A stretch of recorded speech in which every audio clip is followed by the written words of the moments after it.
اعوذ باللہ من الشیطان الرجیم بسم اللہ الرحمن الرحیم۔ جیسا کہ میں نے عرض کیا تھا کہ یہ جو سلسلہ شروع ہوا 14 سورتوں کا، پہلا جوڑا اس میں سے سورہ یونس، سورہ ہود علیہم الصلاۃ والسلام۔ البتہ جو تیسرا اس کے اندر سب گروپ، میں نے کہا تھا تین کے سب گروپ ہیں، یہ تیسری سورت جو ہے سورہ یوسف، یہ بالکل پورے قرآن میں منفرد ہے اپنے مزاج کی۔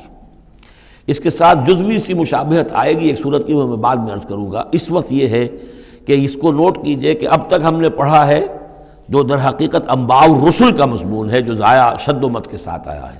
حضرت ابراہیم کا تھوڑا سا ذکر سورہ انعام میں ہم نے پڑھ لیا، کچھ تھوڑا سا ذکر جو ہے وہ سورہ ہود کے اندر آ گیا ہے، لیکن یہ ہے کہ اصل جو آیا ہے انباء الرسل، ایام اللہ فذکرہم بایام اللہ۔ یہ قصص النبیین کے اعتبار سے یہ منفرد صورت ہے، پوری صورت ایک نبی کے حالات پر مشتمل۔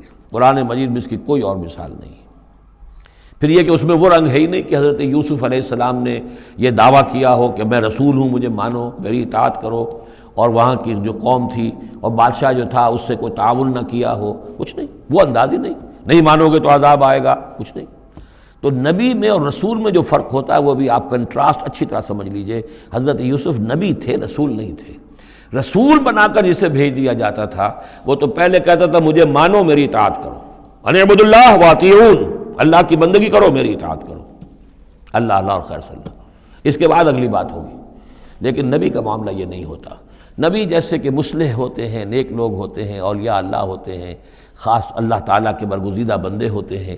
اب ظاہر بات ہے کہ ایسے بھی ہوتے ہیں جیسے ہماری اس امت کے اندر حضور کے بعد کتنے ہیں اولیاء اللہ پیدا ہوئے ہیں، اونچی شخصیتیں، کیونکہ وحی کا دروازہ بند ہو چکا ہے، نبی ان میں سے کوئی نہیں ہے۔ لیکن انبیاء بنی اسرائیل جو ہیں وہ گویا کہ اولیاء اللہ ہی تھے زیادہ تر، لیکن ان پر وحی بھی آتی تھی، وہ تسلسل جو ہے وحی کا چل رہا تھا۔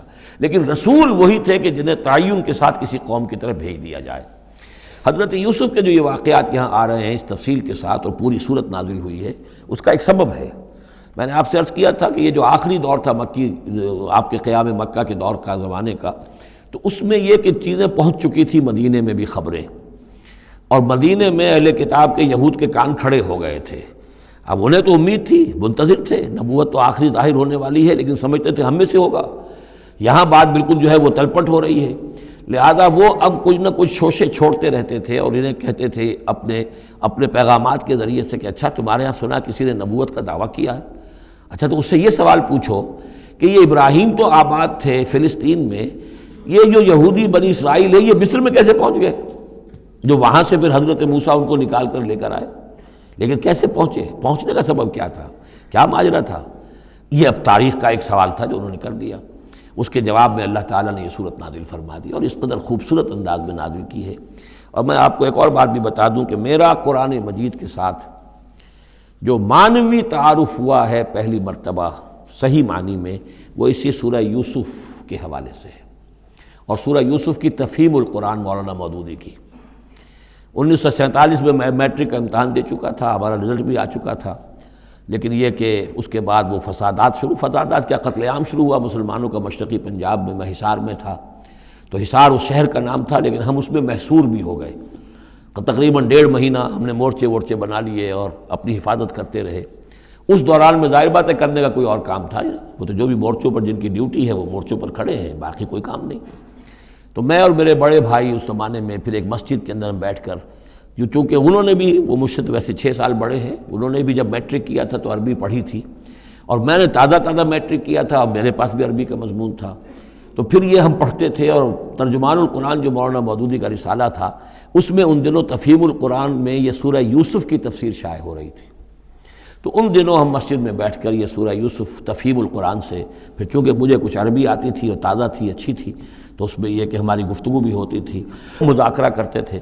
تو اس طریقے سے جو پہلا بیرا، اس سے پہلے بھی بہرحال یہ کہ قرآن ہے، اللہ کا کلام ہے، اللہ کی کتاب ہے، ہمارا اس پر ایمان ہے، کچھ اس کو سمجھنا، کچھ پڑھنا، یہ تو تھا، لیکن جو ایک معنوی ایک ربط قائم ہوا، ذہنی رشتہ ہے، قلبی رشتہ، وہ در حقیقت سورہ یوسف اور سورہ یوسف کی بھی وہ تشریح و تعبیر کے جو مولانا مودودی نے تفہیم القرآن میں کی۔ بسم اللہ الرحمن الرحیم، الف لام را، تلک آیات الکتاب المبین، یہ ایک روشن آیات کی کتاب کی آیات ہیں۔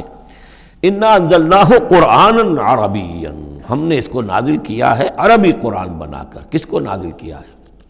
وہ جو ام الکتاب میں ہمارے پاس ہے، وہ جو لوح محفوظ میں ہے، اس کو ہم نے اتارا ہے اب محمد پر، تو قرآن عربی بنا کر اتارا ہے۔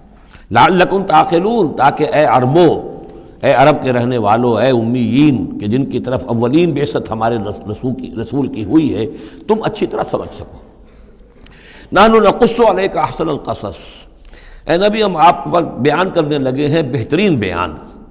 یہ قصص نہیں ہے، قصص ہوتا قاف کے زیر کے ساتھ تو قصے کی جمع ہوتا، کہ بہترین قصہ ہم آپ کو سنا رہے ہیں، نہیں، احسن القصص، قصص جو ہے یہ یہاں پر یہ مصدر ہے، بہترین بیان، ہم آپ کے سامنے بہترین بیان پیش کر رہے ہیں، بما اوحینا الیک ھذا القرآن، اس قرآن کے ساتھ جو ہم نے آپ کی طرف وحی کیا ہے۔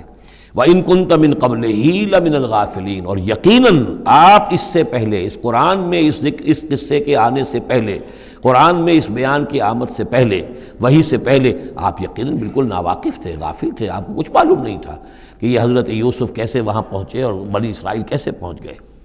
اس قال یوسف لابیہ، حضرت یعقوب علیہ السلام کی ایک تو بڑی بیوی تھی، ان سے 10 بیٹے تھے، بڑے تھے، جوان تھے، پھر ایک چھوٹی بیوی تھی، ان سے یہ 2 بیٹے تھے، یوسف بڑے ان میں سے اور بنیامین چھوٹے، 12 بیٹے تھے ان کے یہ۔ اس قال یوسف لابیہ، یاد کرو جب کہ کہا تھا یوسف نے اپنے والد سے، حضرت یعقوب سے، یا ابت، ابا جان، انی رأیت 11 کوکبا، میں نے دیکھا ہے 11 ستارے، والشمس والقمر، اور سورج اور چاند، رأیتہم لی ساجدین، کہ وہ مجھے سجدہ کر رہے ہیں، میرے سامنے جو ہے سجدے میں ہیں۔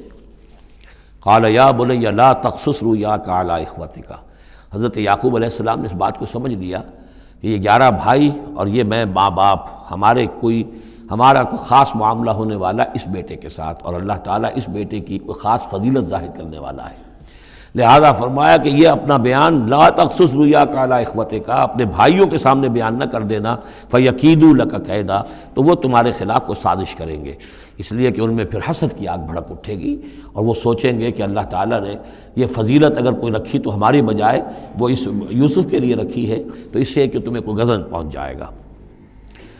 ان شیطان للانسان عدو مبین، یقیناً شیطان تو انسان کا کھلا دشمن ہے ہی۔ وَكَذَلِكَ يَجْتَبِيكَ رَبُّكَ وَيُعَلِّمُكَ مِن تَأْوِيلِ الْأَحَادِيثِ، اور اسی طریقے سے تمہارا رب جو ہے تمہیں پسند کر لے گا، چن لے گا، یعنی نبوت کے لیے اب معلوم ہوتا ہے کہ میرے بیٹوں میں سے اللہ نے تمہیں چن لیا ہے، یہ معلوم ہوتا ہے۔ كَذَلِكَ يَجْتَبِيكَ رَبُّكَ، اسی طرح اللہ چن لے گا، برگزیدہ کرے گا تجھے۔ وَيُعَلِّمُكَ مِن تَأْوِيلِ الْأَحَادِيثِ، اور تمہیں سکھائے گا تعویل الاحادیث۔ اس کے 2 معنی ہیں، ایک تو یہ کہ خواب کی تعبیر کرنا، اور یہ کسی بھی بات کی تہ تک پہنچ جانا، کنہ تک پہنچ جانا۔ تو عام اگر لیں گے تو کسی بھی بات، معاملہ فہمی جسے ہم کہتے ہیں، جز رسی، کسی چیز کے جو ہے اجزاء تک انسان پہنچ جائے، نگاہ دور تک چلی جائے، وہ بھی، اور یہ کہ اس کو تعویل الاحادیث جو ہے یہ خاص طور پر خوابوں کے لیے بھی ہے۔ وَيُتِمُّ نِعْمَتَهُ عَلَيْكَ، اور اتمام فرمائے گا اپنی نعمت کا تجھ پر، وعلی آل یعقوب، اور تمام آل یعقوب پر، کما اتمھا علی ابویک، جیسے کہ اس نعمت کا اس نے اتمام فرمایا تیرے آباء و اجداد پر، من قبل پہلے، ابراہیم و اسحاق، ابراہیم اور اسحاق پر، یعنی اسحاق تمہارے دادا اور ابراہیم تمہارے پردادا۔ اپنا نام انہوں نے نہیں لیا، ظاہر بات ہے کہ وہ خود اپنا ذکر کیسے کرتے۔ ان ربک علیم حکیم، یقیناً تیرا رب جو ہے وہ علیم ہے اور حکیم ہے۔ صدق اللہ العظیم۔